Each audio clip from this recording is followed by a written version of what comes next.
What's up with the squad? Back with another video.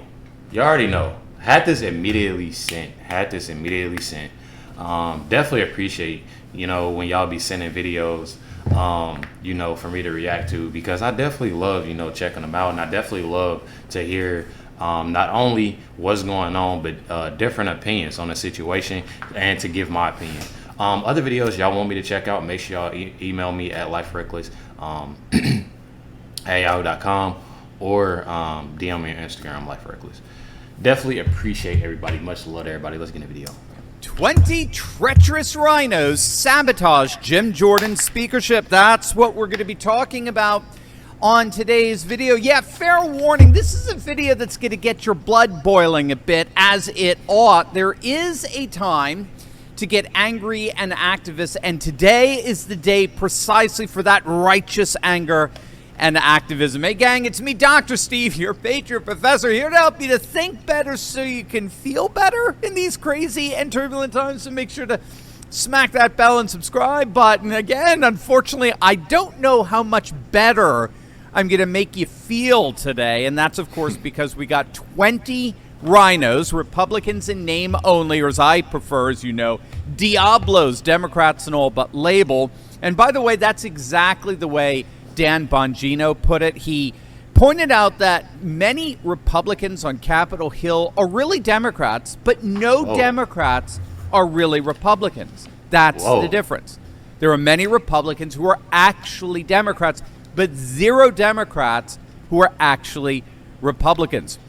That's the key difference that will at least make some semblance of sense for why the Republican Party never, ever, ever fails to completely betray their own voters. I mean, I have never even conceived of a party that so often lets down and forsakes the very people that put them into office.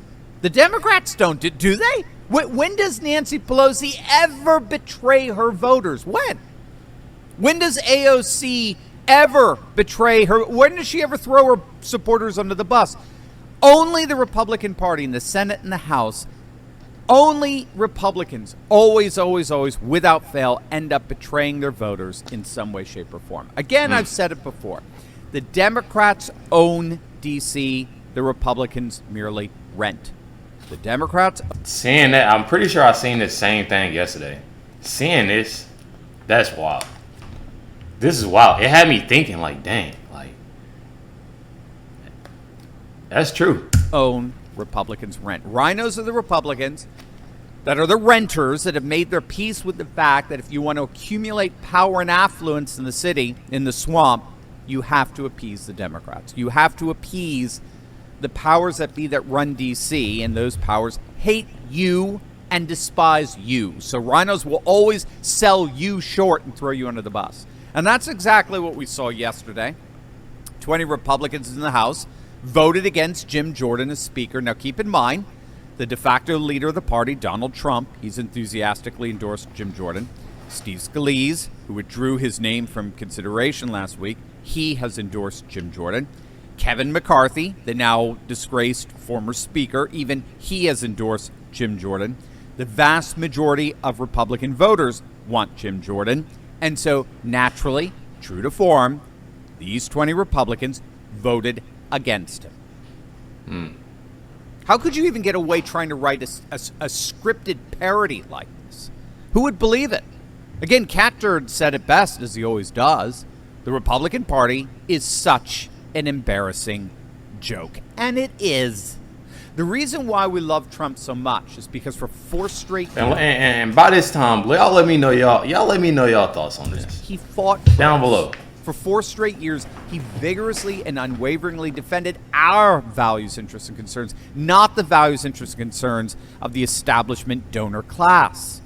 That's why he has the loyalty of voters that no other politician in the nation has. That's why he's stronger now than he's ever been, either in 2016 or 2020. Now, I want to break down for you the 3 groups of Republicans that are voting against Jim Jordan. I came across some excellent analysis that, again, will help us make some sense of what's going on here. But first, if this driving you crazy, you need to come out with me to check out this year's TexitCon. That's right.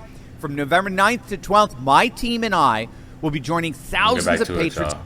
I came across an excellent analysis by Greg Price of the 3 groups of Republicans that voted against Jim Jordan. Again, I think it helps explain precisely how things really work in D.C. The first group is called the Appropriators, and he notes there that there's an old saying in Congress that there are 3 parties: Democrats, Republicans, and Appropriators. Now, what he means by that is these are the people who sit on the House Appropriations Committee, and that's the committee that's in charge of appropriating and spending money.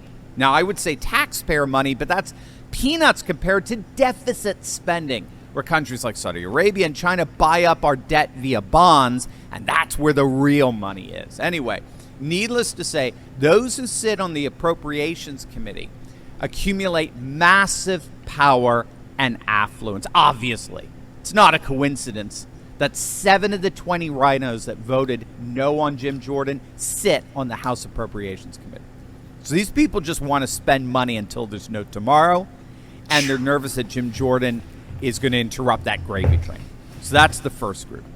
The second group is made up of defense hawks, and these, of course, are members of the Uniparty who, for whom acquiring tremendous power and influence obtains through military-industrial spending, sending billions upon billions upon billions of dollars to Ukraine, now possible. It gets crazier and crazier. It gets crazier and crazy. Obviously, like what? See, and this is why we're messed up right now. This is exactly why we're messed up right now. It's because of these. Like I don't understand it. These categories. Like I don't understand it. You give an endless amount of money to Ukraine. But the United States is like I don't get it. I don't get it. So now I see why it's all making sense. I'm learning as I go, but it's all making sense. Possibly Israel and getting rich in the process, just like we saw with Hunter and Joe. And they obviously don't like Jim Jordan's insistence that we're finally done funding Ukraine. 4 of the no's come from members of the Armed Service Committee. And then finally, the third category is comprised of Republicans who serve in Biden-won districts. So these are Republicans who represent blue districts, and so they don't want to vote for a firebrand conservative like Jim Jordan. Now, the bizarre joke in all of this is that there are several members like Brian Fitzpatrick, David Villado, others who represent blue districts but voted enthusiastically for Jordan. In other words, obviously you're not going to get voted out in a general election. Man, just what he just said. The Dems run DC. That's just what he said. And what the Republicans, renting. That's crazy. That's crazy. It's like you can't. And then what he said about like Republicans, like listed those 3 categories, like it's crazy. Especially the second one. What was the second one again? Let me see what the second one was. Defense hawks. It's so much money going to Ukraine. It's so crazy. Like I giving different reactions, and literally every video that I look at, it's like they always say something about Ukraine, and it became ridiculous. It became ridiculous. But y'all let me know y'all thoughts down below. Definitely appreciate everybody tuning in and watching this reaction. Other videos you want me to check out, make sure y'all email me LifeWithRecklezz@AOL.com or DM me on Instagram LifeWithRecklezz. You already know what's going down. Catch y'all next one.